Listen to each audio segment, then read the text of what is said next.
I like when we have a CT5 generated by Irving Washington, and then we do it all in the same week. That's the closest we can actually get to having the timeline connect. Doing the things that are in real time in the same week. Whereas if we came up with this CT5 in an episode, we'd have to wait like 3 months to do it.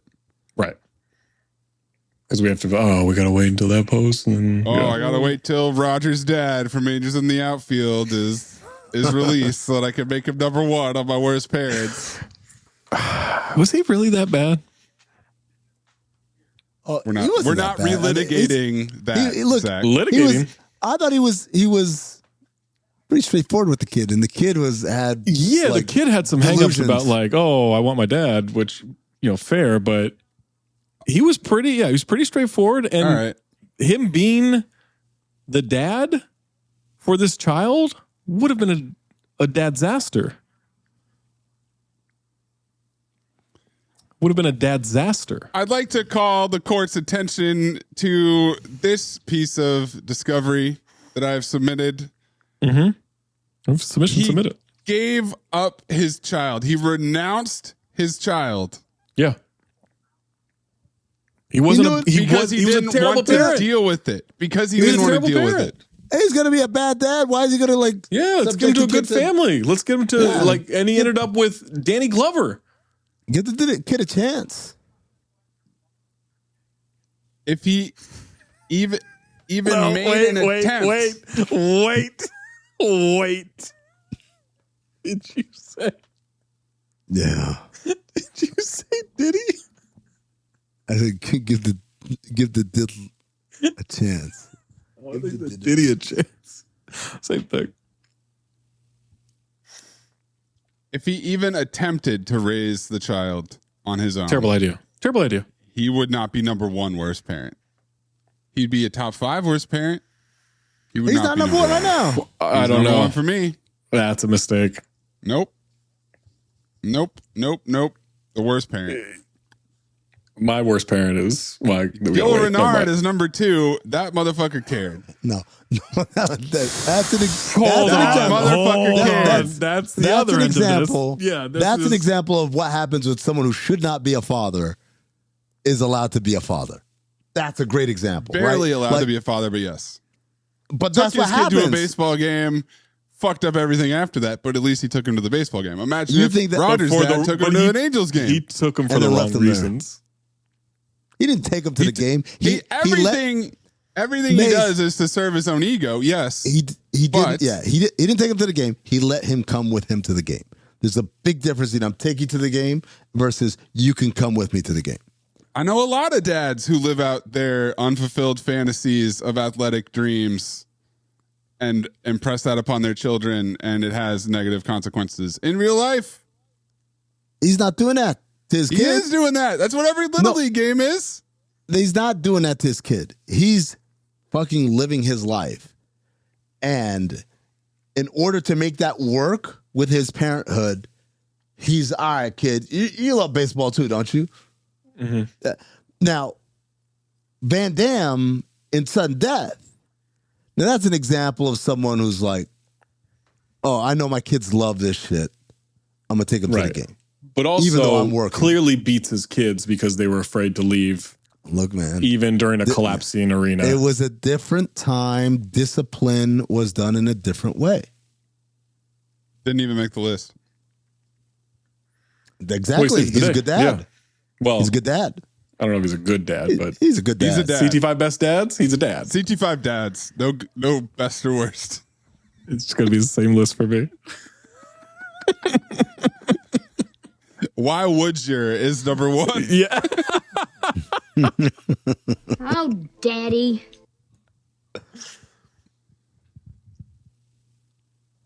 Welcome to Cinephobe Top 5, a.k.a. CT. I just give it some room to breathe. Can I allow you guys because Maze and I were both waiting, and it took a couple beats longer because you were beaten off. That's what happened. Was not beaten off. And then I love how you bailed on it instantly. Because he can't power through it. I'm not going to power through it. You get mad at me. I power through. I'm laughing during intro. I power through. And you're like, why are you laughing? Now they know. Well, you know. Now they know we're having fun. This idea is just straight up bad. That algorithm is busted. It's among the worst ideas I've ever heard. Top 5, easily. 1, 2, 3, 4, 5. 1, 2, 3, 4, 5. 1, 2, 3, 4, 5.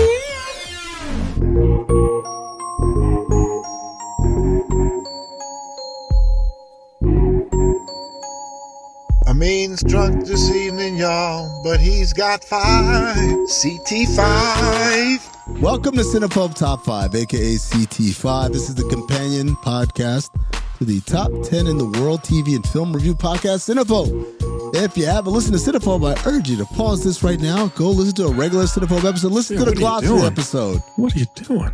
What are you doing? Do it. Listen to the glossary episode. You only listen to CT5s. Then listen to an episode of a movie that you've seen before, so you can have a frame of reference. And then after that, you'll get hooked. Trust me, it happens to a lot of people. It happens to millions of people, actually, according to the downloads. Billions. So, billions? I don't know if we've hit 1 billion downloads yet. Have we? Mace? By the time this comes out.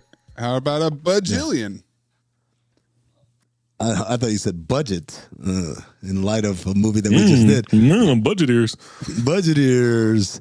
Cinephobe Top 5. What do? We go through the canon of Cinephobe, the universe of Cinephobe movies, and we rank our favorite things in those movies. Some past top 5s include characters we wish could be guests on Cinephobe, CT5 deaths, CT5 vehicles, and who could forget last week we had CT5 vacation destinations, I guess. But this week, who could forget? From the who can forget? I forget. I could. Cobra formula? This week, thanks to the title. Dads. Thanks to the title, we're doing CT5 lawyers. That's right. Cinephobe has a long and illustrious history of legal issues, legal dramas playing out before our very eyes. And so we're going to rank our favorite lawyers, or CT5 lawyers. It could be good lawyers, it could be bad lawyers. They're lawyers throughout the Cinephobe universe. I believe this is coming off the heels of a wildly popular rewatching we did, watching Disclosure. And if you're wondering what Rewatchington is, I urge you to become a Patreon, patreon.com/countthedings. Join up, and then you can rewatch some of these great Cinephobe movies with Mayes, Zach, and me, and a bunch of other people who chime in with their own peanut gallery jokes that we include. So it's a great time. If you love Cinephobe, you want to be a Patreon. All right. We typically go top 5, and then we give you 2 OLIs, outside looking ins. Zach goes first. I'll go second. Maze goes third. Zach, what is your first OLI? What synchronicity that you guys were talking Gil Renard, because my first OLI, whoever took away custody of his child from the fan, I've got. He should not have full-time custody. He should barely have visitation rights. But I have a similar one. But yes, whoever took away custody from Gil in the fan. Holy shit. So layups are layups. Yeah, but you still got to score them. You still got to score them. It's a super layup. That's what I was going to say. I was going to say that's really more of a state of California. Plenty of courts, plenty of lawyers that would have fucked that up. So give me a good, solid on my list lawyer who could just make sure that is taken care of. Your OLI. My OLI, this is a lawyer who's responsible in a very meta way. It's not responsible, not a character per se in the movie. Not even, as Zach did, a unseen character whose actions were perceived through the movie. Rather, it's a character It's a person who made the movie possible, particularly this one thing in the movie possible. It's the lawyer for whoever made Reindeer Games, getting both Coke and Pepsi into the movie. Shout out to that guy. He's an OLI. Look, I got some great lawyers here. He's an OLI. The lawyer for whoever made Reindeer Games. Casino have Coke and Pepsi. No, it's Reindeer Games. It's the people who made the movie, allowing for both brands to be in whoever made Reindeer Games. Yep. Okay. You think that was a lawyer that did that? I mean, at some point you have to negotiate contracts. Negotiate. Yep. Yeah. Okay.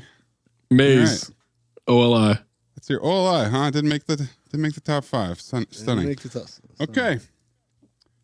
My first OLI. Lot of confusion around this lawyer. A lot of dispute. We've done a rewatchington. We still didn't quite get it. Never forget that David Caruso in Jade is a lawyer and not a cop. Damn it. I completely forgot. Okay, so go ahead. Sign me up for my second OLI. That was David Caruso. I actually had him in my top 5. But for chemistry's sake, I'll push him to second OLI. I wanted, I would love to have him higher. But the problem is he doesn't do any lawyering. All he does is police work. Is he a lawyer? Yes, he's the assistant district attorney. Yeah. I didn't remember that at all. And part of his lawyering is knowing exactly what comprises a fuckhouse. He learned that at law school. Beluga, Wolfgang Puck, Cristal. Yep. Oh, that's right. Yeah, fuckhouse. That's in Lawyer 201. I was happy about this CT5. No, I'm not. What? Yeah. You picked a person who wasn't even in the movie. What are you talking about? All right. Well, I'm sorry that you're mad now. Just it's wait. In the exposition of the movie. Just wait. Oh, you just wait. All right. My next OLI. I love her in real life, but I'm keeping bias out of it. She was doing a fine job before dumb old Judge Dredd interrupted the hearing and the court case. It's Hershey, Judge Hershey. She was doing a fine job. She was set up to fail because there was a conspiracy going on, but she was doing a fine job. Like, I believe that she's a good lawyer. Okay, that's a good point. So I went back to Judge Dredd and I was like, there aren't really lawyers, but she is his lawyer. She's his lawyer in that trying hearing. to defend him because it's like once there's intra-judge business, they need lawyers. They've got a court, yeah.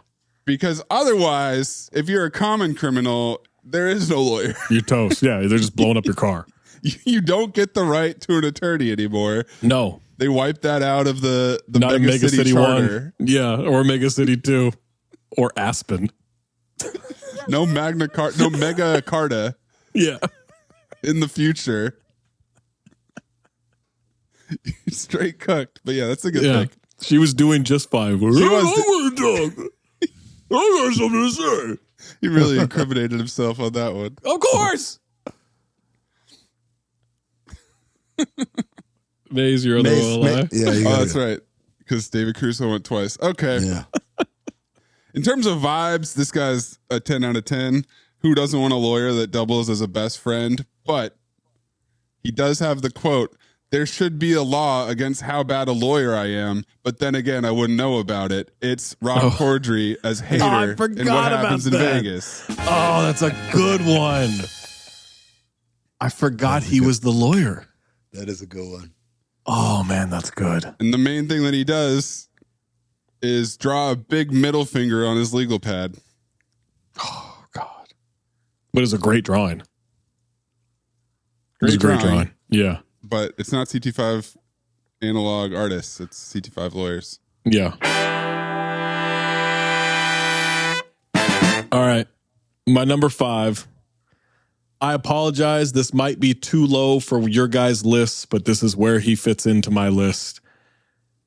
He only lost the case because of a random voicemail that was left. But it's Demi Moore's lawyer in Disclosure at number 5. Dude was phenomenal. He was phenomenal. Setting doubt with little questions here. Even the stuff that is out of line, out of order, objectionable, any of that. I know it's just mediation. This dude was putting on a fucking clinic. A fucking clinic. His delivery was so good. It was perfect. It was perfect. And my favorite line was when he said, "I just thought it would go over or blow over." He's like, "I'm sorry, you thought you were gonna get away with it?" I thought it would go away. Oh, I'm sorry, you thought you were gonna get away with it? That's such a great, passive aggressive line. Incredible. Yeah, he was great. That's my number 5. All right, my number 5. I'm sure is on somebody's list. Maybe both of your lists. And you guys are going to be like, what? That's your 5? Guess what? That's my list. Don't feel compelled to move your order around. But lawyers aren't always classically trained. Sometimes people choose to represent themselves in court. Some people are so gifted and talented that even though they don't have any training, they do it so well that they instantly go back and try to sabotage themselves because it was just too easy. It's Gerard Butler in Law Abiding Citizen. Wow. At 5. Number 5. At 5. Wow. 2 ahead of the Coke Pepsi guy. Yeah, I would have thought he would have been higher, honestly. Yeah. Good pick. Maze. Yeah, it's a great pick. He shoved it up that judge bitch's ass. What? That in the intro?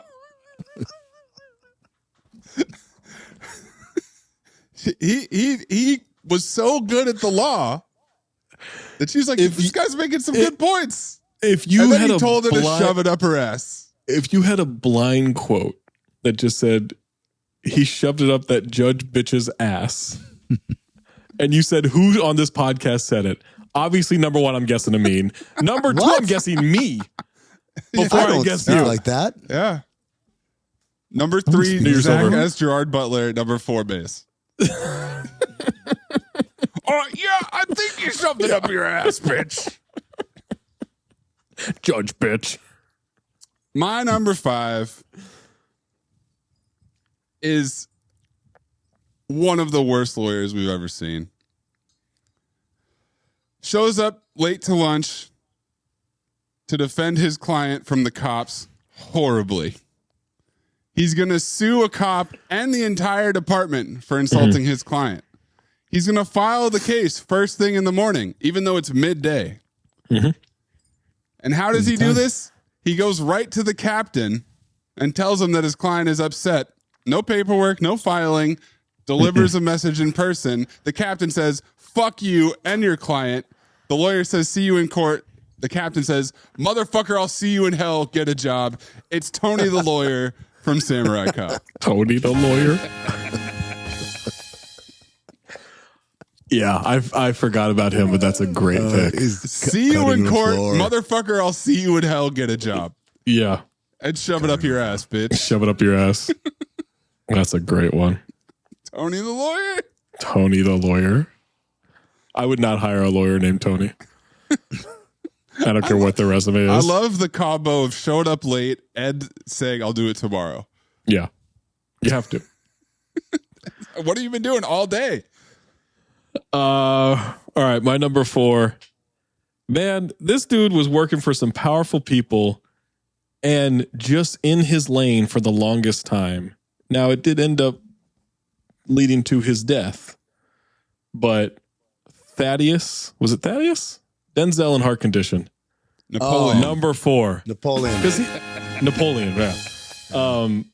He just was like, I could be a better lawyer, but I'm just going to take care of the women of the night for this crime boss. This is my lane. I'll make a lot of money. I'll get laid. Well, no, that's basically what he was doing for a while, and it did lead to his death. But man, he was cooking these detectives. cooking them. Yeah, he also owned the hip hop bowling alley. Mm-hmm. Yeah, with his brother Archimedes. Mm-hmm. And yes, in my notes, he was my OOLI, my top OOLI. I had an ambulance chasing prostitute lawyer. Okay, disrespectful. That's what he calls himself. Super disrespectful. He was being tongue in cheek. You're being attacking. Damn, you're racist if you ask me. Amin, you're number 4. Objection. Overruled. My number 4. You know, being a lawyer it's tough to overrule you because you're so tall. You're almost too tall to overrule. You know, underrule everything. Yeah. Being a lawyer is not just about knowing the law. It's not just about. It's not just about being slick with your words, like Zach's example, the lawyer from Disclosure. I mean, those things are important. They help. Being passionate about your client, like Zach's other pick, old girl from Judge Dredd. These things help. It's not just that. Sometimes when you're a lawyer, the most important thing is your ability to think fast. Thinking fast on your feet, right? Something happens in court and you're able to react immediately and pivot right in that moment. Like, well, I don't know, maybe a witness uncorking a thermos and throwing acid at you and you picking up a folder just in time to cover half your face. It's Harvey Dent, Batman Forever. Oh, I didn't think about him, man. That's so good. Wait for cutting room floor. That's so good. Yeah. And that acid made him crazy? CT5 witnesses, Batman.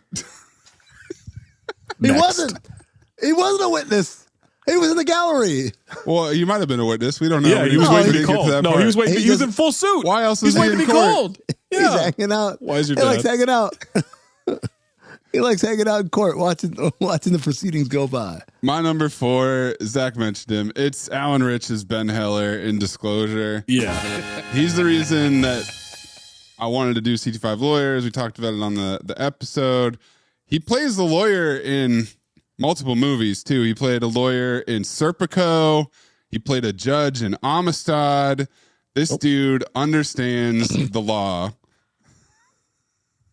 And as you mentioned, his technique of mishearing and then trying to bait someone into agreeing with his appropriation of what they said. That in court. In court, he would have had those witnesses frazzled. It's low-key brilliant. God. It's a very unethical and pretty silly strategy, but I love it. This was only a mediation. Imagine this dude working a jury. Imagine him working a judge. You know, it's the old trick, right? It's like the child molester says what, and the other guy says what. Like, I rest my case. And he's hilarious. He's hilarious looking. He's got great glasses. So great, man. Perfect look. Perfect unassuming look. But he's lethal. Yeah. Great lawyer. Number 3.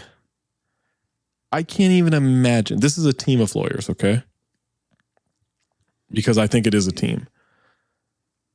The level of elite litigation skills you have to have in order for this man to be untouchable while doing plutonium deals, it's Terry Silver's lawyers.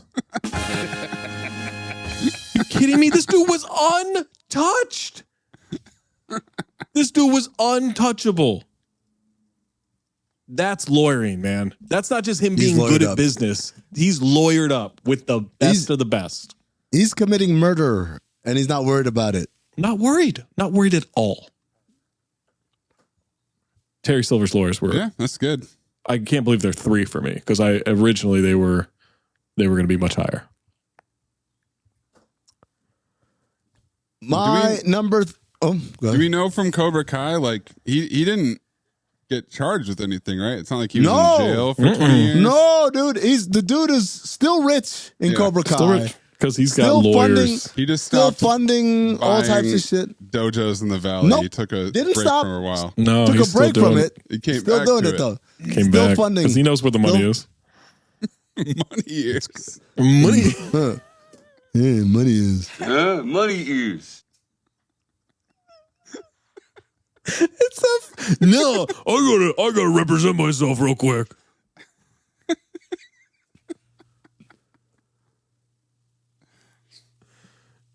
Number 3. Lawyers got to think quick on their feet. Yes. Lawyers got to be creative, thinking outside the box, right? Coke and Pepsi, right? Lawyers. Yep. Lawyers got to be. Put that in Latin on the fucking scrolls and seals. They got to think outside the box. Hey, what if we had Coke and Pepsi in this movie? What? Make it happen. Lawyers, right?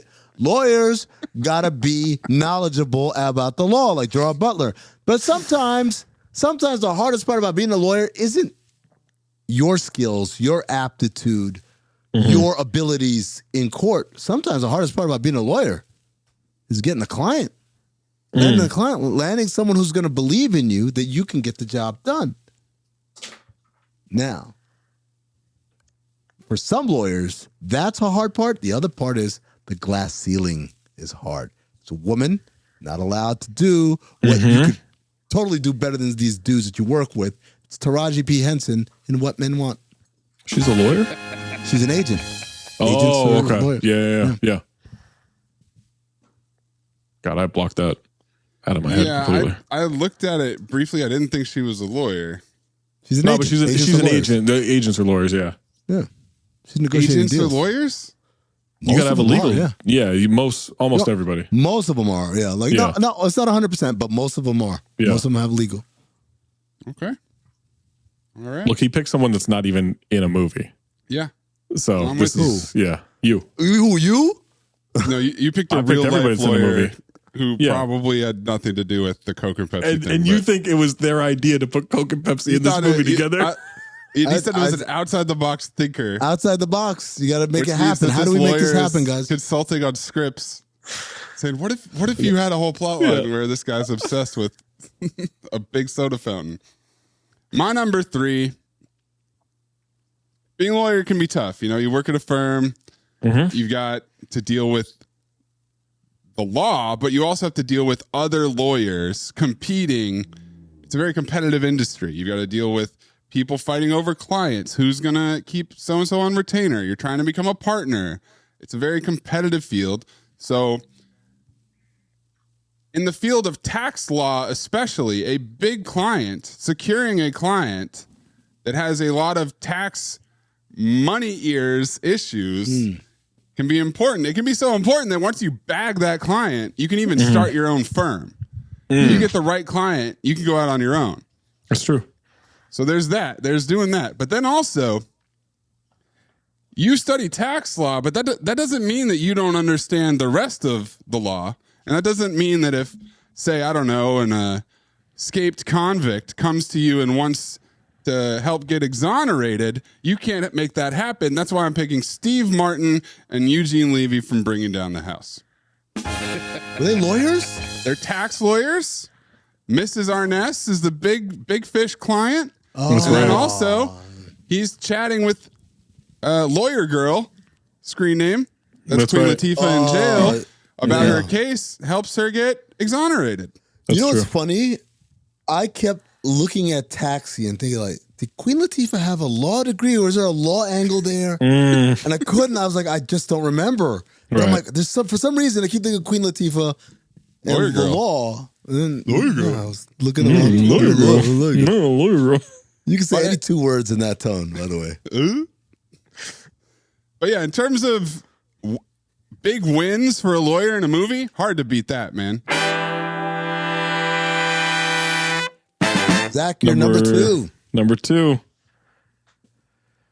No evidence that this guy was a lawyer. No evidence that this guy has anything to do with the law. But I've seen the things he can do. I think he can pick up anything. I trust him. Ed. Number 2. Number 2. And you guys want to ridicule my guy that made Coke and Pepsi but happen. hold on. Imagine. Hold on. Hold on. Imagine Ed suited up in a courtroom, chittering.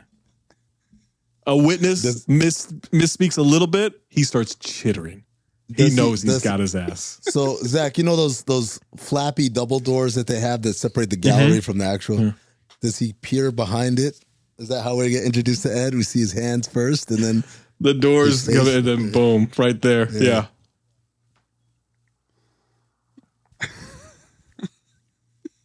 I trust him to figure it out.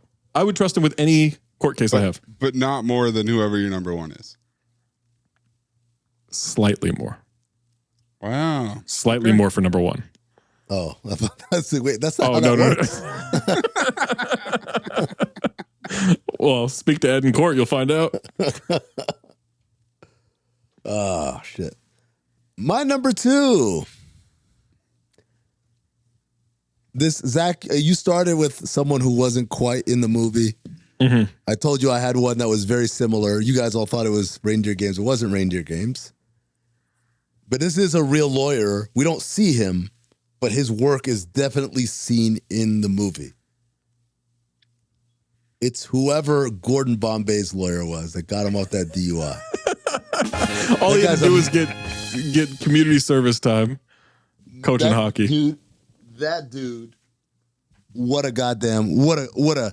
hero. Mm-hmm. Right? Like, that can't come cheap either, right? You don't do what. That's how, by the way, my guess, same guy who negotiated all the deals for Gordon Bombay with Adidas and all that. Oh, for sure, yeah. Sorry, so the lawyer who got him off of the DUI. Mm-hmm. So in the first Mighty Ducks movie, 1, yeah, the movie we haven't done. But that's exposition for the second movie, though. Yes, that's why he's in a limo all the time. That's really funny because my number two is Gordon Bombay. He's a lawyer. Is he a lawyer? Because he's a hotshot lawyer. Yeah. Who gave up his high-powered attorney lifestyle to become a minor league hockey player and coach children thanks to that DUI. Mm-hmm. Wow, full circle. Wait, did he get himself off? Nope. Oh wait, no, that was Jan. I don't remember. We still have to do the original Mighty Ducks. Yeah, absolutely, it qualifies. It qualifies. I just haven't picked it because I like D2 so much more. Yeah, but I'm pretty sure he gets the sentence reduced to community service because of his celebrity firm's partner. Oh. Ducksworth. I think that guy is the one who basically makes it happen. So is Ducksworth his lawyer? Ducksworth is his boss? Yeah. So let me change mine then. If he represents himself, then no. I don't think he does. Okay. But you can still change it if you want. We need to do the research and figure this out. Whoever it's literally negotiated. the first 15 minutes. You can always update it once we do this. Yeah. Like in that episode. Yeah. All right. Well, then for now, put mine down as whoever negotiated all his contracts and basically swept that DUI under the rug. Yeah. That's hard, right? Like that's not easy. Brands don't want to get affiliated with something like that. No, back then, now it's like whatever. Back then, that was a death sentence. Death sentence. You can't work in this town no more. But Zach, in the first 5 minutes of the original Mighty Ducks, he's the hottest lawyer in the game. He's like 27 years old. It doesn't make any sense. So he wasn't a youth hockey player who got hurt? No. Well, he was a youth hockey player. He walked away from the game. He walked away from the game. He scored 14 goals a game as a youth hockey player. Yeah, he had and then said, "I don't want to play in the NHL." Went to college. He's 5'1". Went to law school. Yeah, I forget. I feel like he stops playing for personal reasons before he gets to the personal reason level. He's 5'1". Well, no, because then he decides he's going to go pro at the end of. Well, he's pretty drunk.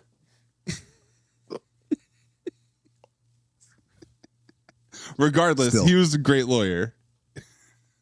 And then he threw it all away to play minor league hockey and get his knee obliterated.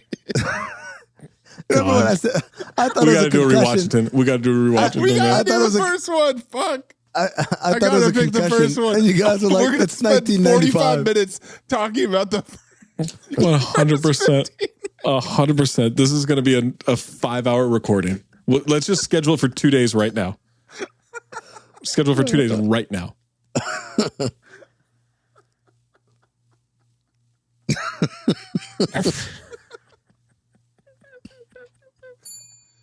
Like 6-year-old Mayes trying to understand what a DUI is. Can we just get to the hockey already? Shit. Oh, shit. With them boots on. Doing the dance.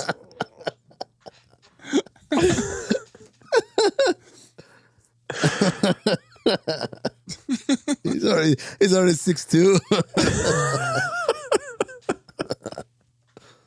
Oh shit! All right, Zach, you're number one. Number one. The reason Ed wasn't number one is because I don't think you need to be trained, as you've mentioned with other picks and stuff. I think you can pick it up. If you're not trained, I need to know that you can handle yourself in court, right? Even if you are trained, I need to know that you can handle yourself in court. To be able to tap dance around opposing lawyers, to be able to do all this stuff and control your destiny in court, you don't normally get to control your destiny in court. It's judges, it's juries, it's the prosecution, whatever. But this guy did did he do a pretty good job? Yeah, I think Gerard Butler did just fine in Law Abiding Citizen.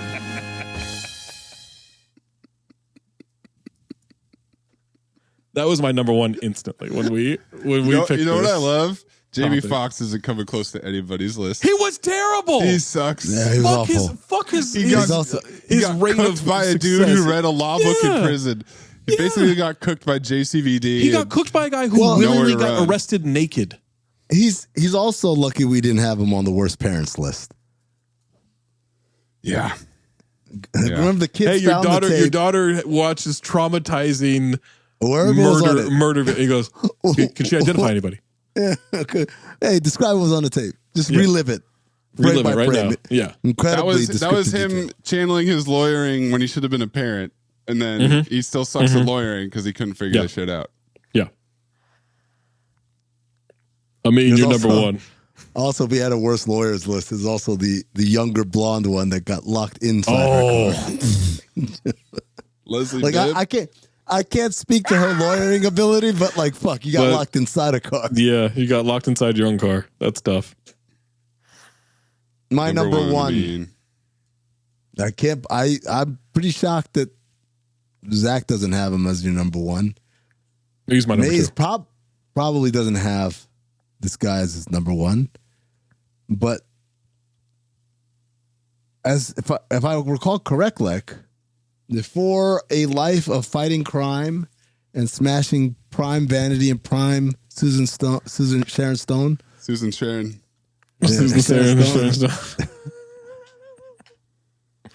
Jericho Action Jackson graduated with a Harvard law degree.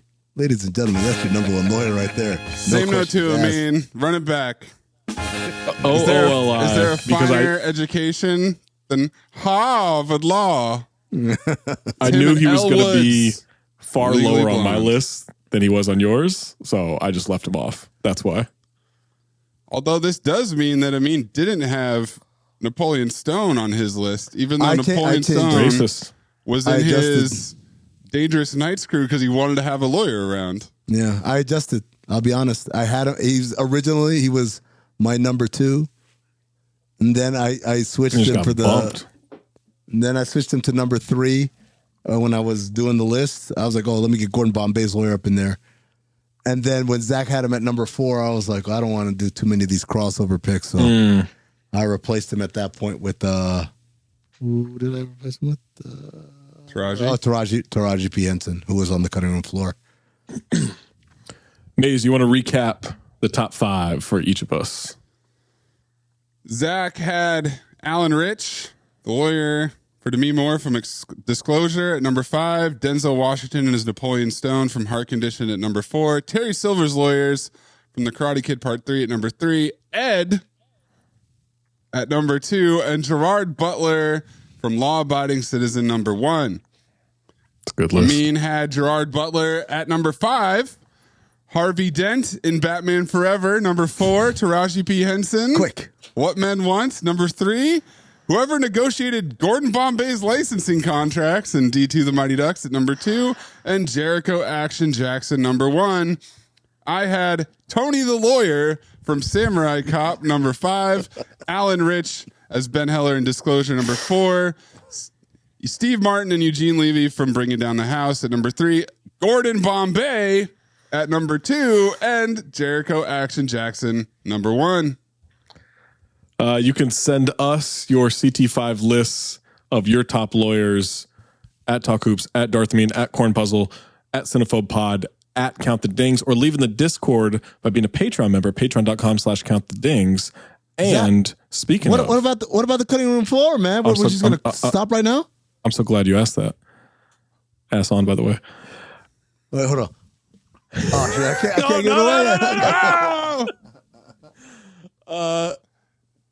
If you're looking for that cutting room floor of our OOLIs, well, you can either watch it on YouTube. It's already up on YouTube. You can watch it on YouTube for the full episode. Or if you're listening, you got to be a Patreon member. Cutting Room Floor has now been moved to Patreon. Please subscribe to the Patreon so you can get in that Discord so you can complain about it. But that's where this lives now, just like extended cold opens. It's worth it. Cutting Room Floor. He wasn't a lawyer, but I think anybody who can see roughly 90 seconds into the future to know what the opposition's going to do, give me Nick Cage and next.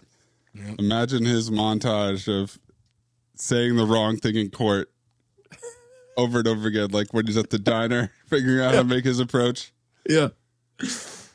Zach, I'm glad you mentioned that because this guy's not a lawyer, but he does represent someone big and powerful, and he does manage to almost talk his way into Susan Storm's pants. It's the Silver Surfer. Yeah. As a lawyer, would have cleaned up.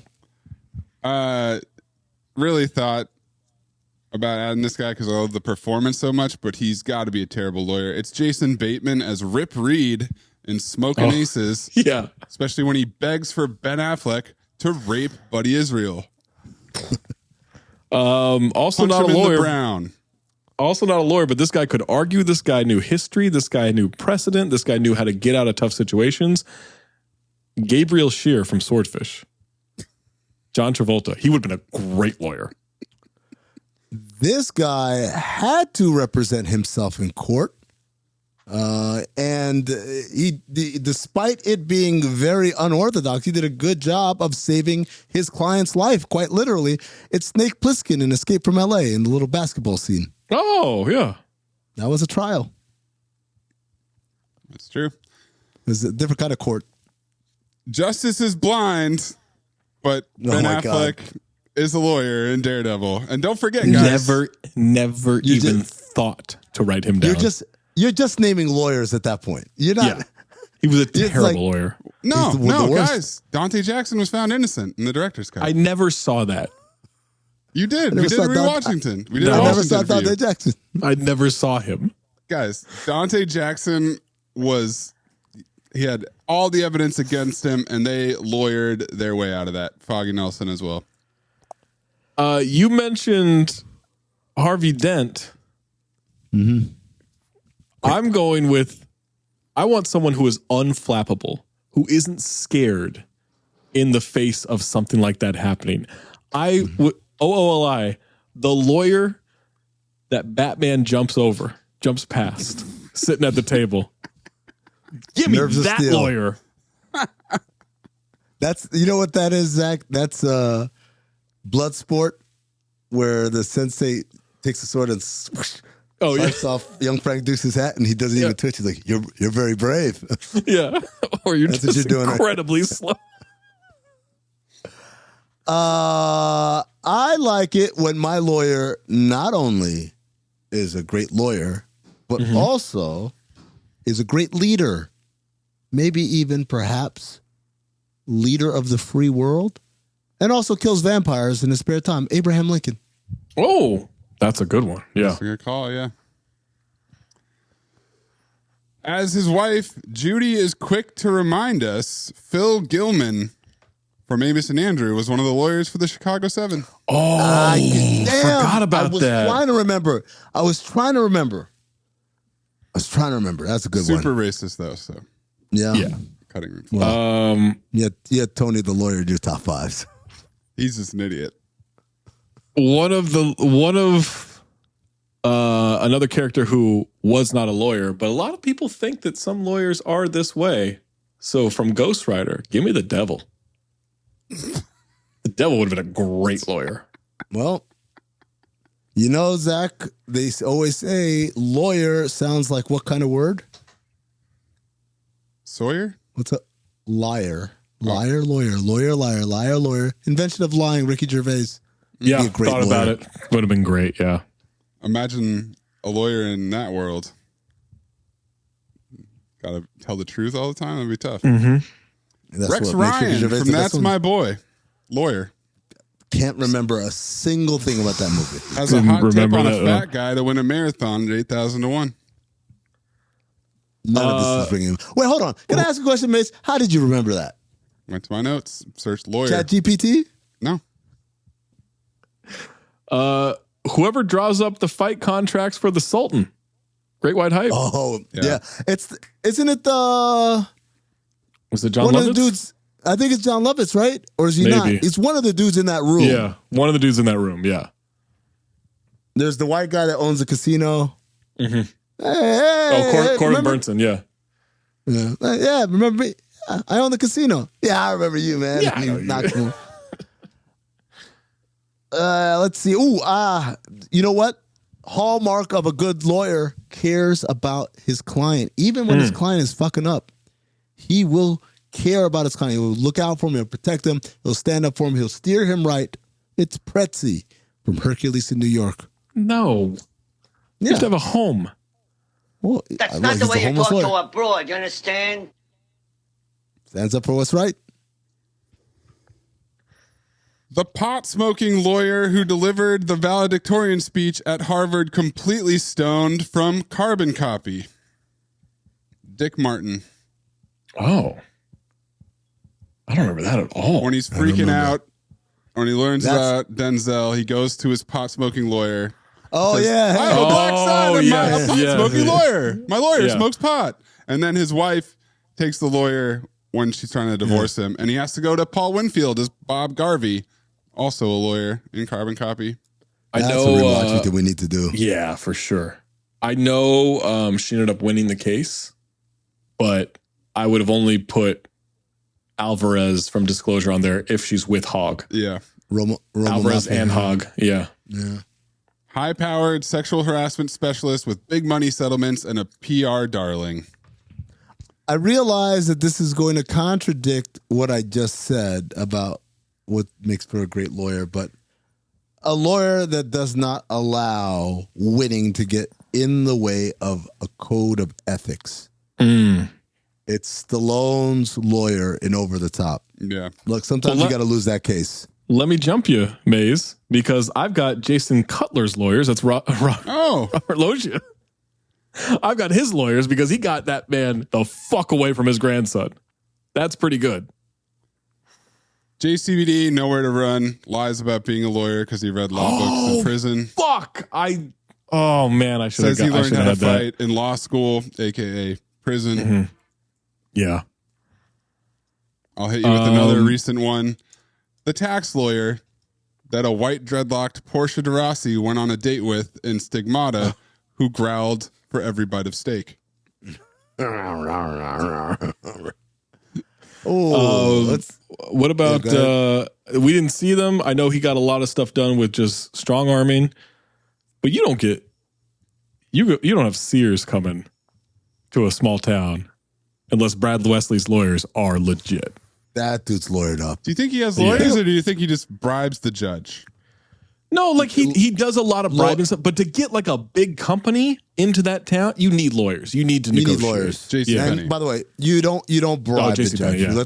You let the lawyers bribe the judge. That's what you do. Right. You don't do it. You don't do that stay shit. Yeah. Removed. This guy, I have to assume, had some legal background because he was very, very passionately able to argue that the ABA should not just pick 4 arbitrary teams, rather should have a competition so that everyone has a chance to make the NBA. It's Jackie Moon. Mm-hmm. Oh, go ahead. Demi Moore, Nothing But Trouble, smoking hot lawyer. Love her. Oh, she was a lawyer. That's she knows right. about the Magna Carta. Yeah, she did. I gotta assume you're running a business. You're one of the most powerful people in your industry, and especially since reality switched sides. Give me Thaddeus Thomas's lawyers. Oh, you know what? Everything you said, Zach, had me believing you were talking about my pick, my cutting room floor pick. So you said reality switched sides. Unfortunately, reality stays the same. It's Jack Palance in Tango and Cash. Yep. Mm-hmm. That guy's lawyered up. We mentioned Jamie Foxx, law-abiding citizen, sucks as a dad, sucks as a lawyer. How about Kobe Ryan McLaughlin as Dylan Patrick, the corporate lawyer from Married by Christmas? No. Fell in love with him. How about no?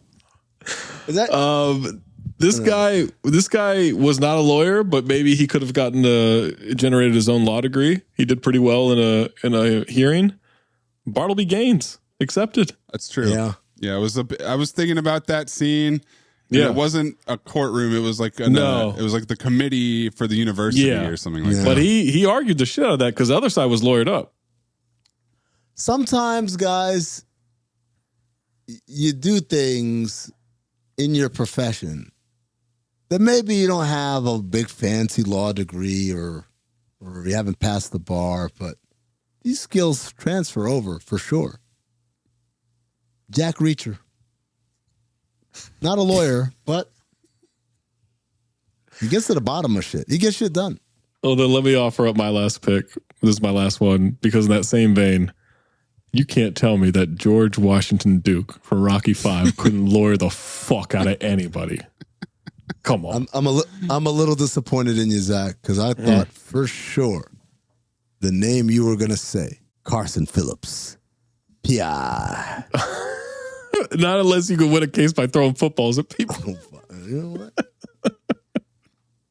Never been done, but it could happen.